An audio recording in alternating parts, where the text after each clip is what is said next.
The first was between 9 and 24 December 2001.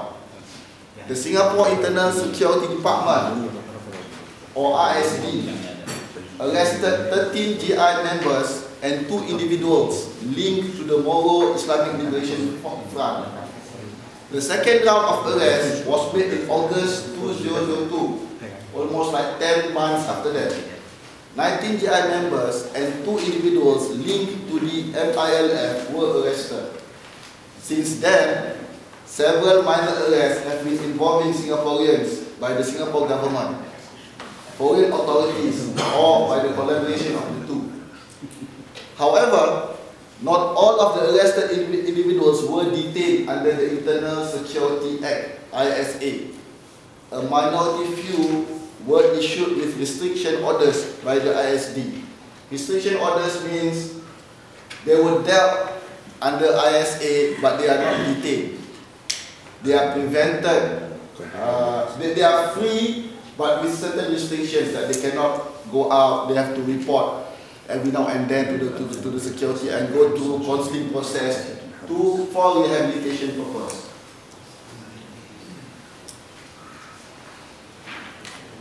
Now, total number of cases up till November 2012 is 86, which involves 67 GI members, 1 GI MILF member, dual membership, 9 MILF members, 8 self-radicalized individuals, and 1 Al-Qaeda sympathizer. This is the breakdown of the cases.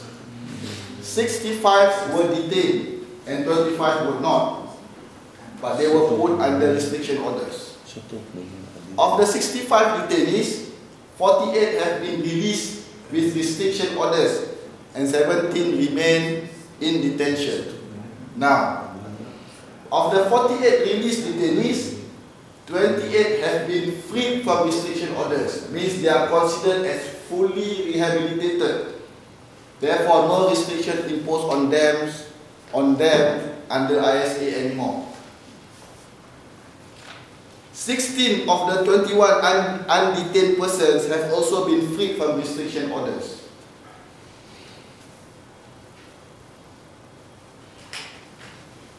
Throughout almost a decade, since 2001, since the first operation, there was only 1 recidivism case. Means went back to radicalization problem and re-arrested. And 1 escape case in 2008, but the escapee was re-arrested a year later. 1 Singaporean is currently serving 18 years imprisonment in Indonesia for terror activity. All this data represents rehabilitation achievement. In short, 2/3 of the detainee has been released, and most of them, 2/3 of the released detainees, are freed from restriction orders. Means they are fully rehabilitated, they are no more constrained by ISA. They can live as ordinary citizens of Singapore. Now, this is the third part of my presentation is about counter-ideology in Singapore community initiatives. Since 2001, since 9/11 attack and the arrest of GI element. Since the discovery of Jemaah Islamiyah's plot in Singapore, the Muslim community has taken commendable initiatives in response to the threat. In light of the constant calls for moderate Muslims to speak up and come forward to tackle the problem, it is important to highlight these initiatives, not only as a recognition of the work done, but also as a form of assurance to other Singaporeans. These initiatives can be pertinent examples also for other countries. So my view, my suggestion is that if Muslim Australians feel that they have done something in this regard for Muslim community in Australia, they must write something, announce to public, because good things must not only be done, but also must be seen to be done. because it is an assurance to other people. So people will not say anymore, where are the voice of moderate Muslims? Actually, research has been done by many researchers that Muslim has spoken out. There are thousands, hundreds of pronouncements by Muslim scholars after 9/11, despite the saying, where are the moderate voice? If only we have access to this research, then we can prove them wrong. No, Muslims have spoken. Probably that you have not listened to it, or you have not access to it, or the achievement, the pronouncement have not been properly made known to others. Although the discovery of JI and the arrest of its members came as a shock, Singapore Muslim community did not swing into a denial mode. Earlier, Muslim organizations had come out to condemn the September 11 attacks and initiated public debates on the importance of moderation amongst Muslims. Not surprisingly, they were quick to condemn JI's plots in Singapore, as well as its ideology and links with Al-Qaeda, bearing in mind that 9/11 occurred earlier before the arrest of JI, because JI was in December, 9/11 was in September. The condemnations came in two waves. In the beginning, public statements were made by individual Muslim organizations and leaders. But later, in a show of collective concern, 122 Muslim leaders came together in October 2002 to make clear the community's stand collectively. The leaders condemned terrorism and rejected ideological extremism while reinforcing their commitment to Singapore.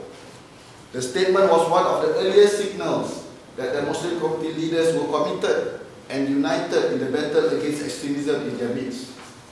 It also sent a strong message to members of the Muslim community to stay clear of extremism that promotes violence and poses a security threat to the country. In early 2003, a book entitled Muslim Moderate Singaporean was jointly published by two Muslim organizations. The book proposed 6 principles of moderation as guidelines for Singapore Muslims in making their ideological stand on various issues. We talk about moderate Muslims, so what constitutes moderate Muslims? To be moderate. So in Singapore context, that book, Moderate Muslim Singaporeans, suggests 6 principles to define, at least in Singapore context, what constitutes moderate Muslims. The 6 principles are: first, respecting the rule of law, recourse to peaceful means, upholding to democratic principles, being contextual in thinking and practices, respect for the opinions and rights of others, and upholding Islamic teaching. Are these points in the book? Yes, in the book.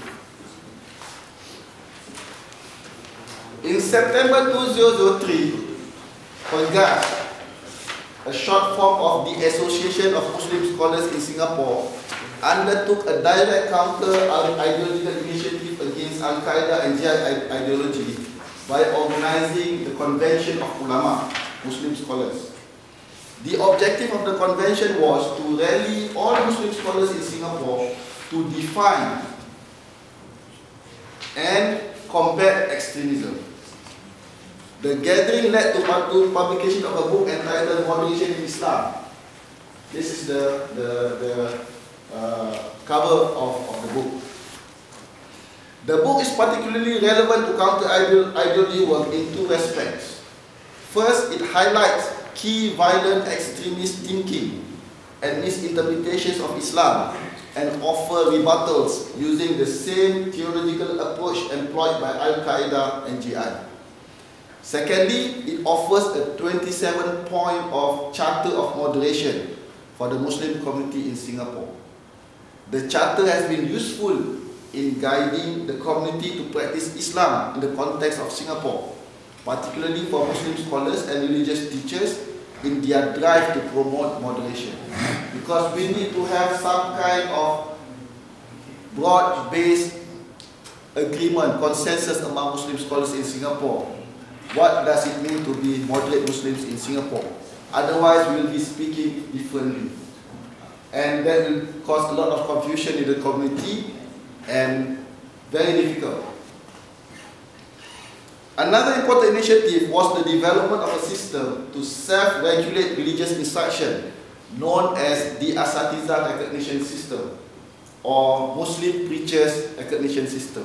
In Singapore, Muslim scholars are known to be called as Ustaz, although the Arabs may mean differently by the title Ustaz.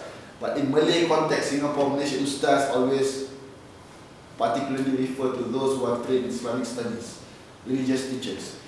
So the system is called in our context Asatiza Recognition System.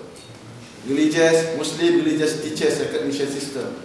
The system accredits who can hold the title of Ustaz in Singapore and teach, give instruction on Islam to the community at mosques and in public places. It was a collaborative effort between the Muslim scholars and the Islamic Religious Council, MUIS, which was launched in December 2005. The system laid down the prerequisites, standards of certification and registration of religious teachers who provided the public with guidance and lessons on Islam.